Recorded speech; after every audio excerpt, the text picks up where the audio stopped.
السلام علیکم۔ شفق YouTube channel کے ساتھ میں ہوں آپ کی ہوسٹ مہرما۔ نیلی حویلی پارٹ 14۔ ادھر ریاست بھی نیلی حویلی کی جانب جانے والے راستے پر پھونک پھونک کر قدم رکھ رہا تھا۔ وہ جانتا تھا کہ اگر ان کا منصوبہ ناکام ہو گیا تو انصر اور اس کی جان بھی جا سکتی ہے۔ وہ کھیتوں میں ہوتا ہوا پگڈنڈی پر آ گیا۔ اس نے ٹارچ روشن کی اور خراما خراما چلنا شروع کر دیا۔ اگرچہ وہ بڑے اطمینان سے چل رہا تھا، لیکن جوں وہ نیلی حویلی کے قریب جاتا جا رہا تھا تو اس کے دل کی دھڑکن تیز ہوتی جا رہی تھی۔ سوال خود سوچتا ہے اور امتحان کے لیے مجھے آگے کر دیتا ہے۔ انصر، تجھے خدا پوچھے، تیری یاری نے ہر بار برا پھنسایا ہے۔ تو بدروحوں نے چھوڑ دیا تھا، اگر پکڑ لیا تو حال برا ہو جائے گا۔ یعنی پہلے تو بدروحوں نے چھوڑ دیا تھا، اگر اب پکڑ لیا تو ہم نہیں بچیں گے۔ ریاست منہ ہی منہ میں بڑبڑاتا نیلی حویلی کی جانب گامزن تھا۔ نیلی حویلی کے باہر واقع چوکی پر پہنچا تو وہاں اسے چودھری عمر دراز کا کوئی بھی ملازم دکھائی نہ دیا۔ حیرت ہے، چوکی کی آج بھی خالی ہے۔ یہاں لوگ مر رہے ہیں اور ان کے ملازم ڈیوٹی ہی نہیں دیتے۔ کل جا کے چودھری عمر دراز کو ان کی شکایت لگاؤں گا۔ وہ منہ ہی منہ میں بڑبڑایا اور آگے بڑھ گیا۔ نیلی حویلی کے قریب پہنچ کر اس نے ٹارچ بند کر کے جیب میں ڈال لی۔ ڈر کے مارے وہ نیلی حویلی کی جانب دیکھ رہا تھا، پھر اچانک سے اسے خیال آیا کہ انصر نے عقبی سمت سے نیلی حویلی میں داخل ہونا تھا۔ ہو سکتا ہے وہ پہنچ گیا ہو۔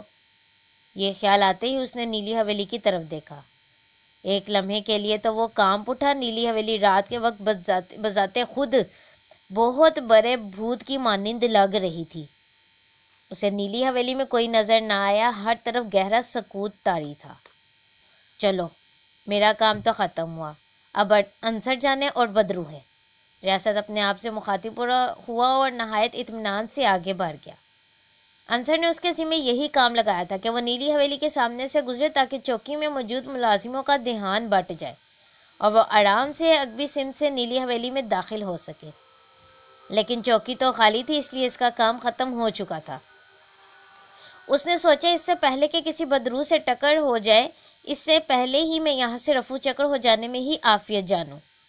اس نے ابھی چند قدم ہی بڑھائے تھے کہ اس کے کانوں میں گھٹی گھٹی سی آواز پڑی، جس نے اس کے پیر منجمد کر دیے۔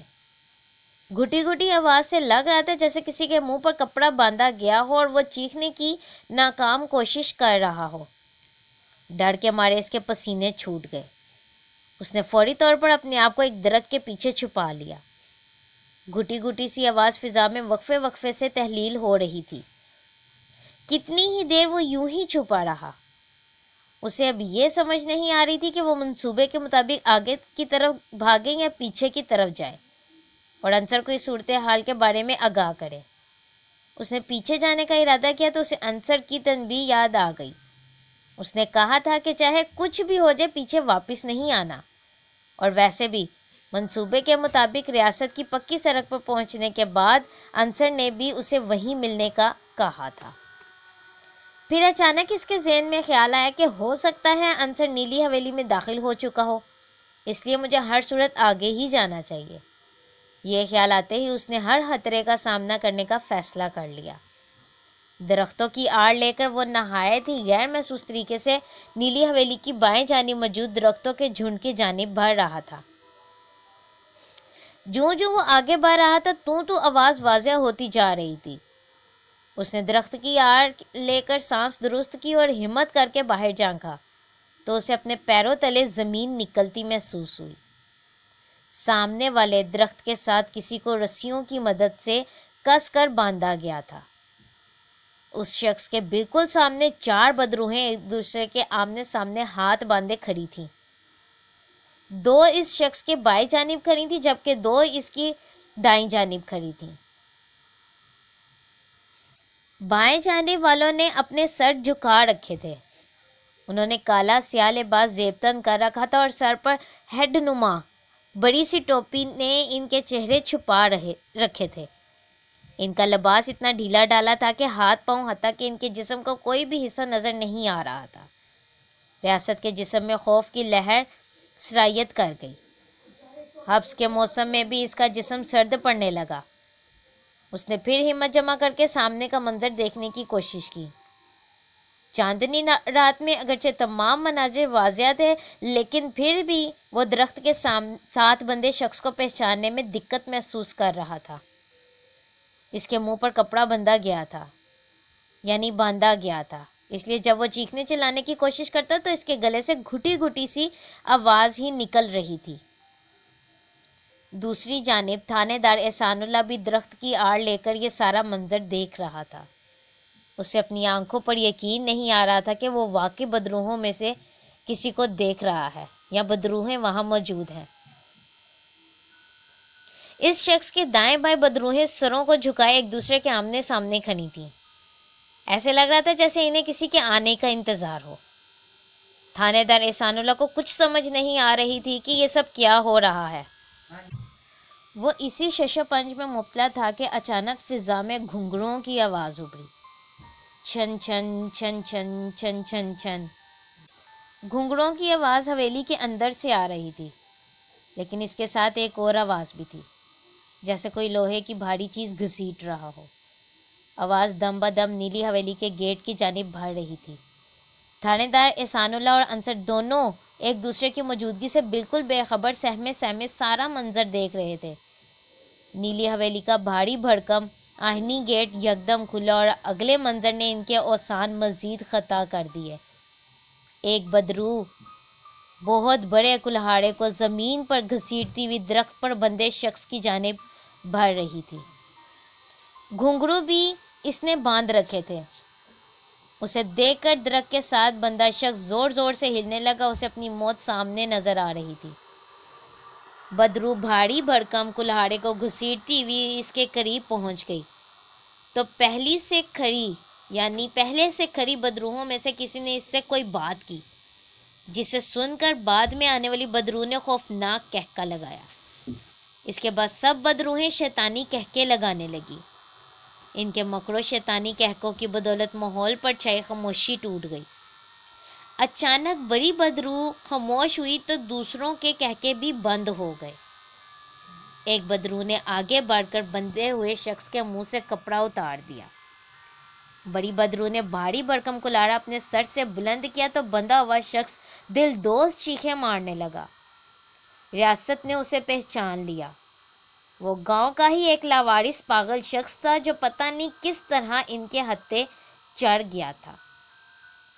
اس کی بلند چیخیں سن کر نیلی حویلی کے پیپل کے درخت اور آس پاس موجود درختوں پر بیٹھی سینکڑوں چمگادڑیں چیختی چنگاڑتی فضا میں چکر کاٹنے لگی، جیسے وہ بھی اس شخص کی موت کے منظر سے خوب لطف اندوز ہو رہی ہوں۔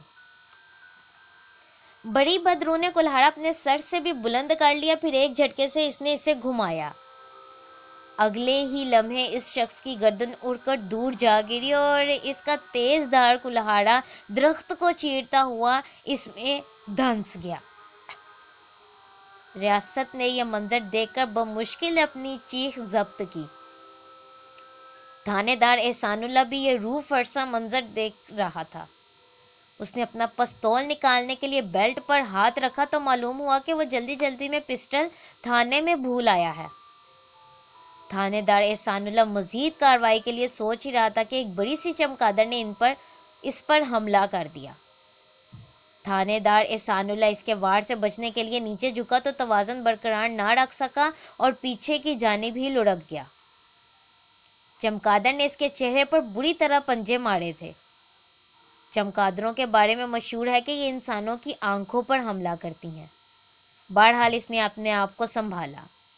چمگادڑ کے حملے میں اس کا چہرہ زخمی ہو گیا اور اس کے چہرے سے خون بہہ رہا تھا۔ اسی وقت بادل گرجنے لگا اور موسلا دھار بارش شروع ہو گئی۔ جب تک اس کے اوسان بحال ہوئے تب تک بدروحیں غائب ہو چکی تھیں۔ نیلی حویلی کا دروازہ بھی بند ہو چکا تھا۔ اتنے خوفناک مشن کے بعد اسے محسوس ہوا کہ واپس جانے میں ہی بہتری ہے، صبح آ کر مزید کارروائی کروں گا۔ درختوں کی آڑ لے کر اس نے واپسی کی راہ لی۔ ادھر درخت کے پیچھے چھپے ریاست کی حالت بھی بہت ہی خراب تھی۔ جب ہر طرف خاموشی چھا گئی تو اس نے ڈرتے ڈرتے تھوڑی سی گردن باہر نکال کر دیکھا۔ درخت کے ساتھ اس شخص کے بنا سر کی لاش بندھی تھی، البتہ بدروحیں غائب ہو چکی تھی۔ تیز بارش کی وجہ سے چمگادڑیں بھی اپنی اپنی کمین گاہوں میں جا چھپی تھیں۔ اس نے اللہ کا نام لیا اور پکی سڑک پر جانے کے لیے پگڈنڈی پر چلنے لگا۔ اس نے آنکھیں بند کر کے گہرا سانس لیا اور دوڑ لگا دی۔ جتنی تیز وہ بھاگ سکتا تھا وہ بھاگتا رہا۔ اسے بس اتنا پتا تھا کہ اس نے اپنی منزل پر پہنچ کر ہی دم لینا ہے۔ اندھا دھند بھاگتے ہوئے اچانک اس کے سامنے بازو پھیلا کر ایک شخص کھڑا ہو گیا۔ ریاست اس نئی نازل ہونے والی مصیبت سے گھبرا گیا، لیکن وہ اتنی تیزی سے بھاگ رہا تھا کہ اپنا توازن برقرار نہ رکھ سکا اور ایک دھماکے سے اس سے جا ٹکرایا۔ اس شخص کی چیخ بلند ہوئی اور پگڈنڈی سے شرپ کی آواز کے ساتھ دھان کے کھیت میں جا گرا۔ ریاست نے اپنے حواس بحال کیے اور اس کی جانب دیکھا۔ وہ شخص بڑی مشکل سے کھڑا ہوا، لیکن پاؤں پھسلنے سے پھر نیچے گر گیا۔ ریاست نے اسے وہیں چھوڑا اور پھر دوڑ لگا دی۔ ادھر انصر دل ہی دل میں ریاست کی سلامتی کے لیے دعائیں مانگ رہا تھا۔ جب اسے گئے کافی دیر ہو گئی تو کھیتوں سے ہوتا ہوا انصر نیلی حویلی کے عقب پہنچ گیا۔ حویلی کے گرد حفاظت کے لیے بندہ لال تویز اب اس کے سامنے تھا۔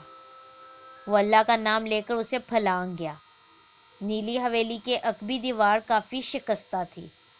بالآخر تھوڑی سی تلاش کے بعد اسے حویلی میں گھسنے کا راستہ مل گیا۔ یہ ایک شگاف تھا جو اتنا چوڑا تھا کہ وہ اس میں سے بآسانی داخل ہو گیا۔ وہ حویلی میں داخل ہوا تو حسب معمول ہر چیز ساکت تھی۔ یوں لگ رہا تھا جیسے ہوا کو بھی کسی نے لگام ڈال دی ہو۔ ایک پتا تک نہیں ہل رہا تھا۔ سیانے کہتے ہیں خاموشی کسی بڑے طوفان کا پیش خیمہ ہوتی ہے۔ انصر کے لیے بھی اتنی گہری خاموشی وحشت کا باعث بنی ہوئی تھی۔ اس نے پیشانی پر ابھرنے والے پسینے کے قطروں کو ہاتھ سے جھٹک کر پڑے پھینک دیا۔ چاندنی رات اپنے عروج پر تھی۔ انصر نے گرد و پیش کا جائزہ لینا شروع کر دیا۔ اس کے پاؤں کے نیچے لمبی لمبی دلدلی گھاس تھی۔ یہ حویلی کے عقب میں واقع باغ تھا۔ ویران ہونے کے بعد کسی نے چونکہ اس کا خیال نہیں رکھا تھا، اس لیے گھاس کافی قد کاٹ نکال چکی تھی۔ گھاس کے نیچے پانی جمع تھا جو پتہ نہیں کہاں سے رس رس کر آ رہا تھا۔ انصر نے جوگرز پہن رکھے تھے اور بڑی احتیاط سے قدم اٹھا رہا تھا۔ اس نے ابھی تک اپنی ٹارچ روشن نہیں کی تھی تاکہ کسی کو بھی اس کی موجودگی کا پتہ نہ چل سکے۔ وہ بڑے غور سے نظریں گھما کر ادھر ادھر دیکھ رہا تھا۔ اس کی بائیں جانب حویلی کی بڑی سی عقبی دیوار تھی، دائیں جانب راستہ ہوتا ہوا حویلی کے سامنے کی طرف جا رہا تھا۔ انصر بڑی احتیاط سے دلدلی گھاس پر پاؤں رکھ رہا تھا کہ کہیں کوئی آواز پیدا نہ ہو جائے۔ اس کے آس پاس ہر چیز ساکن تھی۔ وہ محتاط ہو کر آگے بڑھتا رہا حتیٰ کہ گھاس ختم ہو گئی اور پختہ فرش آ گیا۔ تبھی انصر نے ایک دل دوز چیخ سنی۔ چیخ اتنی ہیبت ناک تھی کہ اسے ایسے لگا جیسے نیلی حویلی کی کالی نحوست بیدار ہو گئی ہو۔ ہر طرف کالی سیاہ چمگادڑیں چنگارتی ہوئی اڑ گئیں۔ یہ چمگادڑیں حجم میں اتنی بڑی تھیں کہ انہیں دیکھ کر بڑے بڑوں کے اوسان خطا ہو جائیں۔ ایک لمحے کے لیے انہیں دیکھ کر انصر بھی سہم گیا۔ چمگادڑوں کے غول آسمان پر چھائے جا رہے تھے۔ اتنی زیادہ تعداد میں چمگادڑوں کی آمد نے اس کی حیرانی حد سے بڑھا دی تھی۔ انصر خوفناک چیخ کا راز سوچنے میں مصروف تھا کہ ایک بڑی سی چمگادڑ نے اس پر حملہ کر دیا۔ انصر اس ناگہانی آفت سے گھبرا گیا، لیکن اس نے فوراً سمجھداری کا مظاہرہ کرتے ہوئے سر کو جھکا کر اس کا وار ناکام بنا دیا۔ ابھی وہ اس حملے سے صحیح طرح سنبھلا بھی نہیں تھا کہ ایک اور بڑی سی چمگادڑ نے فضا میں غوطہ کھایا اور اس کے چہرے پر حملہ کرنے کے لیے جھپٹی۔ انصر اس بار بھی بر وقت سر نیچا نہ کرتا تو چمگادڑ اس کا چہرہ نوچ چکی ہوتی۔ وہ دونوں چمگادڑوں کے حملے میں بال بال بچ گیا تھا، لیکن اس دھینگا مشتی کا نتیجہ یہ نکلا کہ وہ اپنا توازن کھو بیٹھا۔ پاؤں کے نیچے فرش پر کائی جمی تھی، لہٰذا وہ دھرم سے سر کے بل گر پڑا۔ فرش پر قدرے پانی جمع تھا، اس لیے اس کے نیچے گرنے سے ہلکا سا چھناکا ہوا اور فرش پر بے سود لیٹ گیا۔ گرتے ہوئے اچانک اس نے اپنی کونیاں زمین کے ساتھ لگا دی تھی، اس لیے اس کا سر زمین سے ٹکرانے سے محفوظ رہا تھا، ورنہ اسے اس کی بھاری قیمت ادا کرنا پڑتی۔ اس کا سر پھٹ جاتا اور خدا نہ خواستہ وہ کسی بڑے حادثے سے دو چار ہو سکتا تھا۔ البتہ اس کی کمر سے درد کی شدید ٹیسیں اٹھ رہی تھیں، بہرحال اس حادثے کے نتیجے میں وہ اپنے ہوش و حواس کھو بیٹھا تھا۔ شدید درد کے باوجود اس نے چیخ و پکار مچانے کے بجائے صبر سے کام لیا تھا۔ اس کی آنکھوں کے سامنے تارے ناچ رہے تھے اور دماغ بالکل معاف ہو چکا تھا۔ فرش پر گرنے کی وجہ سے وہ بھیگ چکا تھا، بدبودار کیچڑ ملے پانی کی بو بھی اسے برداشت کرنا پڑ رہی تھی۔